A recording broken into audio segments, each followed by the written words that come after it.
తాకట్లో ఉన్న మీ బంగారాన్ని విడిపించి ఆ రోజు ఆన్లైన్ రేటుకి కొంటాం. Sharma gold company.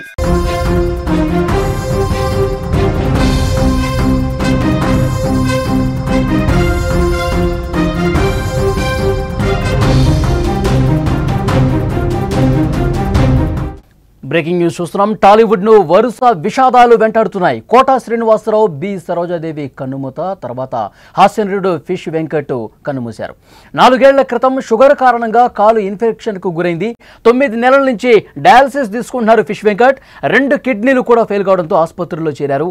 వెంటిలేటర్ పై గత కొంతకాలంగా ఆయన చికిత్స పొందుతున్నారు. ఆది సినిమాతో మంచి గుర్తింపు సాధించారు. ఫిష్ వెంకట్ మృతిపై టాలీవుడ్ షాక్ గురైంది, దిగ్భ్రాంతి వ్యక్తం చేసింది. తెలుగు సినీ ఇండస్ట్రీని వరుసగా విషాదాలు వెంటాడుతున్నాయి. గత ఆదివారం ప్రముఖ నటుడు కోట శ్రీనివాసరావు చనిపోయారు. ఆ తర్వాత అలనాటి అందాల తార బి సరోజాదేవి కూడా ఆమె స్వగృహంలో కన్నుమూశారు. మాస్ మహారాజా రవితేజ తండ్రి భూపతిరాజు రాజగోపాలరాజు అనారోగ్యంతో కన్నుమూసిన విషయం తెలిసిందే. ఇప్పుడు ఈ విషాదాల నుంచి కోలుకోకముందే ప్రముఖ హాస్యనటుడు ఫిష్ వెంకట్ చనిపోవటం టాలీవుడ్ని షాక్కు గురి చేసింది. టాలీవుడ్ ఇండస్ట్రీ ఒక్కసారిగా విషాదంలో మునిగిపోయినటువంటి పరిస్థితి ఉంది. గత కొద్ది రోజులుగా ఫిష్ వెంకట్ డయాబెటీస్తో బాధపడుతున్నారు. షుగర్ కారణంగా కాలు ఇన్ఫెక్షన్కు గురైంది, తీవ్రంగా ఇబ్బంది కూడా పడ్డారు. ఆ సమయంలో సుమన్ టీవీ ఆయనతో ఇంటర్వ్యూ చేసింది. అప్పుడు పరిస్థితి మొత్తం కూడా ప్రపంచానికి తెలిసింది. ఆయన షుగర్ వ్యాధితో ఎలా బాధపడుతున్నారు, కాలు ఏ విధంగా ఇన్ఫెక్షన్ గురైంది, ఆయన ఎంత ఇబ్బంది పడుతున్నారు, ఆయన కుటుంబం ఆర్థికంగా ఎలాంటి ఇబ్బందులు గురవుతుంది, ఇవన్నీ కూడా సుమన్ టీవీ వెలుగులోకి తీసుకొచ్చింది. ఆ తర్వాత పరిస్థితి అందరికీ తెలియడంతో కొంత ఆర్థిక భరోసా ఇచ్చే ప్రయత్నం జరిగింది. కానీ 2 కిడ్నీలు ఫెయిల్ కావడంతో 2 కిడ్నీలు ఫెయిల్ అయ్యాయి. డయాలసిస్ జరుగుతుంది. ఇంకా ఆర్థికంగా భరోసా కావాల్సినటువంటి అవసరం ఏర్పడింది. వాళ్ళ కుటుంబ సభ్యులు కూడా, ముఖ్యంగా వారి కుమార్తె కూడా మీడియా ముఖంగా ప్రస్తావించారు. ఎవరైనా దాతలు ముందుకు వచ్చి గనక మరింత సాయం చేయగలిగితే, ఆ 2 కిడ్నీలు మార్పిడి చేసుకోగలిగితే ఫిష్ వెంకట్ ఈరోజు మనకు దక్కేవాళ్ళు అని చెప్పి వారు కూడా బాధ వ్యక్తం చేస్తున్న పరిస్థితి ఉంది. ముఖ్యంగా ఫిష్ వెంకట్కు సంబంధించి వారి తోటి నటులు ఎవరైతే ఉన్నారో, కమెడియన్కి సంబంధించినటువంటి టీం ఏదైతే ఉందో, ముఖ్యంగా గబ్బర్ సింగ్ టీం కూడా ఎంతో ట్రై చేసింది. ఎందుకంటే మిగతా నటీనటుల నుంచి కావచ్చు, సహాయ నటుల నుంచి కావచ్చు, సినిమా ఇండస్ట్రీలోకి సంబంధించి ఫిష్ వెంకట్తో అనుబంధం ఉన్న ప్రతి ఒక్కరిని కూడా కలిసి ఫిష్ వెంకట్ యొక్క ఇబ్బందుల గురించి, ఆయన ఆరోగ్యం గురించి, ఆయనకి అందాల్సినటువంటి చికిత్స గురించి, కావాల్సినటువంటి సాయం గురించి చాలామందిని కలిశారు, సాయం అడిగారు. కానీ కొంతవరకు స్పందించారు, కొంతమంది సాయం చేశారు. కానీ 2 కిడ్నీలని మార్పిడి చేసుకునే స్థాయిలో ఆర్థిక సాయం రాకపోయేసరికి వెంటిలేటర్ మీద చికిత్స పొందుతున్నటువంటి ఫిష్ వెంకట్ ఇంకా అతని ఆరోగ్య పరిస్థితి విషమించి గత రాత్రి కన్నుమూసినటువంటి పరిస్థితి ఉంది. డాక్టర్లు కూడా చాలా సందర్భాల్లో చెప్పారు, ఫిష్ వెంకట్ ఆరోగ్య పరిస్థితి మెరుగుపరిచేందుకు మా వంతు మేము ప్రయత్నాలు చేస్తున్నాం, డయాలసిస్ కరెక్ట్గా జరుగుతుంది, కొంతవరకు ఆర్థిక సాయం బయట నుంచి తీసుకొస్తున్నప్పటికీ కూడా ఇంకా వీలైనంత వరకు కూడా మా ప్రయత్నాలు మేము చేశాము. ఇక మరింత విషమించడంతో ఆరోగ్యం ఏమీ చేయలేనటువంటి పరిస్థితి ఏర్పడిందని చెప్పి కూడా డాక్టర్లు చెప్పారు. గత రాత్రి ఆయన వెంటిలేటర్తో ఉండి ఆసుపత్రిలో చికిత్స పొందుతూనే కన్నుమూసినటువంటి పరిస్థితి ఉంది. దీంతో అసలు ఇంతకుముందు కూడా డాక్టర్లు ఆయన కాలుకి ఆపరేషన్ చేశారు. డయాబెటీస్తో కాలు ఇన్ఫెక్షన్ గురై తీవ్రంగా ఆయన ఇబ్బంది పడ్డారు. ఆ కుటుంబం తీవ్రమైనటువంటి ఆవేదనలో ఉంది. ముఖ్యంగా ఈయన ఫిష్ వెంకట్ ఆరోగ్యానికి సంబంధించి ఎప్పుడైతే ప్రపంచానికి ఈ వార్తను వెలుగులోకి తీసుకొచ్చింది Suman TV entertainment CEO Roshan మొదటిసారిగా ఇంటర్వ్యూ చేశారు ఆయన ఆరోగ్య పరిస్థితికి సంబంధించి. విజువల్స్లో మీరు చూస్తున్నారు, ఆయన ఆరోగ్యం బాగున్నప్పుడు రోషన్ ఇంటర్వ్యూ చేశారు. తర్వాత ఇన్ఫెక్షన్ కారణంగా కాలు ఏ విధంగా దెబ్బతింది అప్పుడు కూడా రోషన్ ఇంటర్వ్యూ చేశారు, ఆర్థిక సాయం చేశారు. సుమన్ టీవీ ముందు నుంచి కూడా ఫిష్ వెంకట్ కుటుంబానికి సాయం చేస్తున్నది. ఆయన వెంటిలేటర్ మీద చికిత్స తీసుకుంటున్నటువంటి సమయంలో కూడా సుమన్ టీవీ ఇంటర్వ్యూ చేసింది. మీరు విజువల్స్లో చూస్తున్నారు, ఆయన వెంటిలేటర్ మీద ఆసుపత్రిలో అపస్మారక స్థితిలో కూడా ఉన్నప్పుడు కూడా రోషన్ ఇంటర్వ్యూ చేసి ఆ కుటుంబానికి కొంత ఆర్థిక భరోసా కల్పించి వాళ్ళ కుటుంబానికి వెన్నంటి ఉంటామని చెప్పి ధైర్యం కూడా చెప్పినటువంటి పరిస్థితి ఉంది. కానీ సినిమా ఇండస్ట్రీలో మిగతా నటులు కావచ్చు, ఫిల్మ్ ఛాంబర్ కావచ్చు, మూవీ ఆర్టిస్ట్ అసోసియేషన్ కావచ్చు, ఫిష్ వెంకట్తో సినిమాలు చేసినటువంటి తోటి నటులు కావచ్చు, తర్వాత డైరెక్టర్స్ కావచ్చు, ప్రొడ్యూసర్స్ కావచ్చు, ఎందుకంటే కొన్ని 100 సినిమాలు చేసినటువంటి పరిస్థితి ఉంది ఫిష్ వెంకట్. 100 సినిమాల్లో తన కామెడీతో అందరినీ కడుపుబ్బా నవ్వించినటువంటి మంచి పాత్రలు చేశారు. ముఖ్యంగా వివి వినాయక్ డైరెక్షన్లో ఆది సినిమా జూనియర్ ఎన్టీఆర్తో నేరుగా ఆయన డైలాగ్ చెప్పి ఒక ఎమోషన్ పండించారు. తొడగొట్టు చిన్న అని చెప్పి జూనియర్ ఎన్టీఆర్తో ఆ డైలాగ్ చెప్పడం, అప్పుడు ఎన్టీఆర్ ఉగ్రరూపం చూపిస్తూ లేచి నిలబడి తొడగొడతారు. సో ఆ ఒక్క సీన్తోనే, ఆ ఒక్క డైలాగ్తోనే ఫిష్ వెంకట్ రాత్రికి రాత్రే ఒక మంచి పేరు ప్రఖ్యాత సంపాదించినటువంటి పరిస్థితుంది. ఇండస్ట్రీలో ఆయన నిలదొక్కుకోవటానికి ఆ సినిమా చాలా బాగా ఉపయోగపడింది. వివి వినాయక్ లాంటి డైరెక్టర్లు, ఇంకా చాలామంది డైరెక్టర్లు ఎన్నో అవకాశాలు ఇచ్చారు. మంచి పాత్రలు చేస్తూ కమెడియన్గా, కామెడీ విలన్గా, సహాయ నటుడిగా ఎన్నో అద్భుతమైనటువంటి పాత్రలు చేశారు ఫిష్ వెంకట్. ఆ తర్వాత కొద్ది రోజులుగా ఆయన అనారోగ్యం పాలయ్యారు. డయాబెటీస్ కారణంగా పూర్తిగా కాలు ఇన్ఫెక్షన్కి గురైంది. అప్పుడు కూడా చాలా సందర్భాల్లో కూడా ఆయన అనారోగ్య సమస్యను గుర్తించి సుమన్ టీవీ ముందుకు వచ్చి వారితో ఇంటర్వ్యూలు చేసి వారి సమస్యను సినిమా ఇండస్ట్రీకి చూపించింది ముందుగా సుమన్ టీవీనే.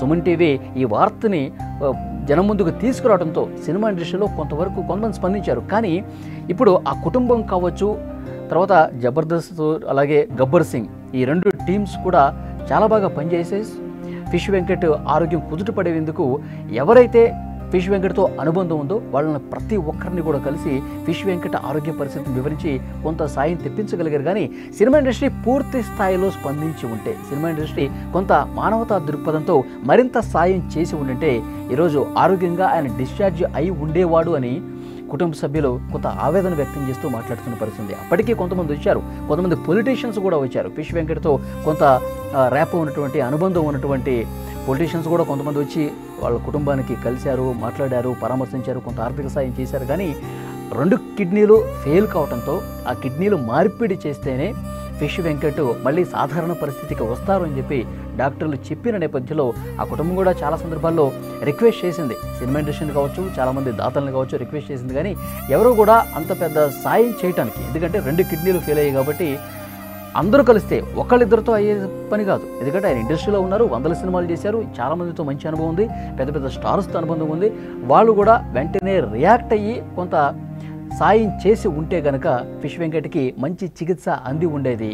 ఈరోజు ఇలాంటి పరిస్థితి వచ్చి ఉండేది కాదని చెప్పి ఫిష్ వెంకట్ అభిమానులు కావచ్చు, ఫిష్ వెంకట్ తోటి సహాయ నటులు కావచ్చు, కామెడీ ఆర్టిస్టులు కావచ్చు, వీళ్ళందరూ ప్రస్తుతం చెప్తున్నటువంటి పరిస్థితి ఉంది. ఫిష్ వెంకట్ గత రాత్రి కన్నుమూశారు. ఈ విషయం తెలిసిన వెంటనే సినిమా ఇండస్ట్రీలో ఉన్నటువంటి ప్రతి ఒక్కరూ కూడా ఫిష్ వెంకట్ నివాసానికి చేరుకుంటున్నారు. ఆ కుటుంబాన్ని ఓదారుస్తున్నారు, ఆ కుటుంబానికి పరామర్శించి ఫిష్ వెంకట్తో ఉన్నటువంటి అనుబంధాన్ని గుర్తు చేసుకున్న పరిస్థితి. కొన్ని నెలల పాటు బాగానే ఉన్నారు. ఇటీవల ఆయన పరిస్థితి మరింత విషమించినటువంటి పరిస్థితి ఉంది. కిడ్నీలు 2 కూడా ఫెయిల్ కావటం, డయాలసిస్ తీసుకుంటూ వస్తూ ఉన్నారు. అయితే మరింత విషమించింది. గత రాత్రి పరిస్థితి డాక్టర్లు కూడా ఎక్స్పెక్ట్ చేయలేదు. ఆయన పరిస్థితి ఈ స్థాయిలో దిగజారిపోతుంది, ఆయన ఆరోగ్య పరిస్థితి అంతకంతకు దిగజారిపోతుందని చెప్పి వైద్యులు కూడా ఊహించలేదు. ఒక్కసారిగా మొత్తం పల్స్ కూడా పడిపోయి ఆయన చనిపోయినటువంటి పరిస్థితి ఉంది. ఆయన పరిస్థితి క్షీణించడంతో వెంటిలేటర్ మీద గత కొద్ది రోజులుగా ఆయన చికిత్స తీసుకుంటున్నారు. విజువల్స్లో మీరు చూస్తూ ఉన్నారు. కొన్ని నెలల పాటు ఆయన వెంటిలేటర్ మీద చికిత్స తీసుకున్నటువంటి పరిస్థితి ఉంది. పూర్తిగా గత రాత్రి ఆయన ఆరోగ్యం క్షీణించడంతో ఓ ప్రైవేటు ఆసుపత్రిలో చికిత్స పొందుతూ ఆయన చనిపోయారు. ప్రస్తుతం ఆయన ఇంటి దగ్గరికి ఫిష్ వెంకట్ అభిమానులు, వారితో కలిసి నటించినటువంటి ఆర్టిస్టులు, కమెడియన్స్ అందరూ కూడా చేరుకుంటున్నారు. వారి కుటుంబానికి ఓదారుస్తూ ఉన్నారు, వారి కుటుంబానికి ధైర్యం చెప్తున్నటువంటి పరిస్థితి ఉంది. యాక్చువల్గా ఫిష్ వెంకట్ది మచిలీపట్నం, హైదరాబాద్లో పెరిగినప్పుడు కూడా వారి స్వస్థలం మచిలీపట్నం. హైదరాబాద్లోనే రామ్నగర్లో చేపల వ్యాపారం చేస్తూ ఉండేవాళ్ళు. ఆ తర్వాత మాగంటి గోపీనాథ్ గారు, దివంగత నేత, ఇటీవల ఆయన జూబ్లీహిల్స్ ఎమ్మెల్యేగా ఉన్నప్పుడు ఆయన చనిపోయిన పరిస్థితి ఉంది. మాగంటి గోపీనాథ్ గారితో వేరే ఫ్రెండ్ ద్వారా పరిచయం ఏర్పడింది. వారు జంతర్ మంతర్ అనే ఒక సినిమా చేశారు. అందులో మొదటిగా అవకాశం కల్పించారు. ఆ తర్వాత ఆ సినిమా పెద్దగా ఆడకపోయినా, అందులో ఆయనకి పేరు రాకపోయినా, ఆ రిఫరెన్స్తో చాలా స్టూడియోలు తిరిగారు. తర్వాత ఆర్టిస్ట్గా నిలదొక్కునే ప్రయత్నాలు చేస్తున్నప్పటికీ కూడా 2002వ సంవత్సరంలో వచ్చినటువంటి, ఇంతకుముందు నేను చెప్పినట్టు ఆది సినిమాలో జూనియర్ ఎన్టీఆర్తో డైలాగులు ఉన్న క్యారెక్టర్ ఆయనకి దక్కింది. ఆ సినిమా హిట్ కావడంతో ఆ సినిమా చేస్తున్నప్పుడే ఆ సినిమా డైరెక్టర్ వివి వినాయక్ చెప్పారు, ఈ సినిమాతో నీకు మంచి పేరు రాబోతోంది, ఈ సినిమా తప్పకుండా ఘన విజయం సాధిస్తుంది, నీ క్యారెక్టర్ కూడా మంచి పేరు వస్తుంది, ఈ సినిమా తర్వాత నువ్వు వెనక్కి తిరిగి చూసుకోవాల్సినటువంటి అవసరం లేదు అని కూడా చాలా స్పష్టంగా ఆ రోజుల్లోనే వివి వినాయక్ చెప్పారు. ఆయన చెప్పినట్టుగానే 100కు 100% నిజమైంది, మంచి పేరు వచ్చింది. ఆ తర్వాత ఎన్నో సినిమాలు యాక్ట్ చేశారు. మంచి కమెడియన్గా, సహాయ నటుడిగా, కామెడీ విలన్గా అద్భుతమైనటువంటి పాత్రలు పోషిస్తూ మంచి పేరు ప్రఖ్యాతులు సంపాదించినవారు ఫిష్ వెంకట్. ఫిష్ వెంకట్ సినిమాలు చేస్తున్నప్పుడు కూడా ఆయన కామెడీకి అసలు ఫ్యాన్స్ ఏ విధంగా అంటే చాలా అమాయకపు ఫేస్ పెట్టి విలన్ పక్కనే ఉండి ఆయన నవ్వులు పూయిస్తూ ఉంటారు. అలాంటి పాత్రలు ఎన్నో ఉన్నాయి. గబ్బర్ సింగ్ కావచ్చు, గబ్బర్ సింగ్లో ఆ టీం మొత్తం అంత్యాక్షరి చాలా మంచి పేరు తీసుకొచ్చింది. ఆ గబ్బర్ సింగ్తో పాటు తర్వాత పెద్ద పెద్ద నటుల పక్కన కూడా కామెడీ పండించారు ఫిష్ వెంకట్. ఇప్పుడు ఆయన మరణ వార్త విని సినిమా ఇండస్ట్రీలో ఉన్నటువంటి ప్రతి ఒక్కరు అక్కడికి వస్తూ ఉన్నారు. ఫిష్ వెంకట్తో ఉన్నటువంటి అనుబంధాన్ని గుర్తు చేసుకుంటారు. ఇలా జరిగి ఉండాల్సింది కాదు, ఆయన ఆరోగ్యం మెరుగుపడుతుందని చెప్పి ఇటీవలే డాక్టర్స్ కూడా ఒక ప్రకటన చేశారు. ఆయన కొద్దిగా కోలుకుంటున్నారు, మొత్తం సాధారణ స్థాయికి చేరుకుంటున్నారు. సో దేవుడి దయతో ఆయన డిశ్చార్జ్ అయ్యి త్వరలోనే ఇంటికి వెళ్తారనే ప్రకటన కూడా చేశారు. కానీ ప్రస్తుతం ఉన్నటువంటి ఈ సిచ్యువేషన్ చూసి, ప్రస్తుతం జరిగినటువంటి ఆయన మరణ వార్త తెలిసి ఇండస్ట్రీలో ఉన్న ప్రతి ఒక్కరు కూడా ఇంటికి వచ్చి ఆ కుటుంబాన్ని పరామర్శిస్తున్నటువంటి పరిస్థితి ఉంది. తర్వాత ఫిష్ వెంకట్ గురించి కొన్ని విషయాలు చాలా క్లియర్గా మాట్లాడుకోవాల్సినటువంటి అవసరం ఉంది నిజంగానే. ఎందుకంటే ఫిష్ వెంకట్ ఎన్ని సినిమాలు చేసినా, 100 సినిమాలు చేసినా స్టార్ హీరోలు గుర్తుపట్టే స్థాయిలో ఫిష్ వెంకట్ ఈ క్యారెక్టర్కి బాగుంటాడు. ఫిష్ వెంకట్తో ఈ క్యారెక్టర్ చేపిస్తే సినిమాకి మంచి ఎలివేషన్ వస్తుందని భావించి స్టార్ హీరోలు కొన్ని సినిమాల్లో ఫిష్ వెంకట్ని అడిగి మరీ పెట్టించుకున్నటువంటి సందర్భాలు కూడా ఉన్నాయి. డైరెక్టర్లు చాలా సందర్భాల్లో చెప్పారు. సో డెఫినెట్గా అందరూ గుర్తుపట్టేటువంటి ఫిష్ వెంకట్ కావాలని చెప్పి కోరినటువంటి స్టార్ డైరెక్టర్లు కావచ్చు, స్టార్ హీరోలు కావచ్చు, ఆయన ఆరోగ్యం బాగాలేనప్పుడు, ఎందుకంటే ఆయన ఆరోగ్యం బాగాలేనప్పుడు సినిమా ఇండస్ట్రీ కొంత మంచి హృదయంతో స్పందించి కొంత ఎక్కువ సాయం చేసి ఉంటే 100 సినిమాలు చేసినా పెద్దగా ఆయన కూడబెట్టుకోలేదు. 100 సినిమాలు చేశాడు కానీ పెద్దగా ఆయన సంపాదించుకొని పరిస్థితుంది. ఈరోజు మనం చూస్తూ ఉన్నాం, చిన్న ఆర్టిస్టులు కూడా ఆయన విల్లాలు, కార్లు తీసుకొని అద్భుతంగా ఆర్థిక ప్రగతి సాధించినటువంటి పరిస్థితుంది. కానీ ఫిష్ వెంకట్ సీనియర్ నటుడైనప్పటికీ ఎన్నో 100 సినిమాలు చేసినప్పటికీ కూడా పెద్దగా డబ్బు సంపాదించుకోలేకపోయాడు, కూడబెట్టుకోలేకపోయాడు. కాబట్టి ఆయన ఆసుపత్రిలో ఉన్నప్పుడు, వెంటిలేటర్ మీద ఉన్నప్పుడు కూడా చాలామందికి ఈ విషయం తెలుసు.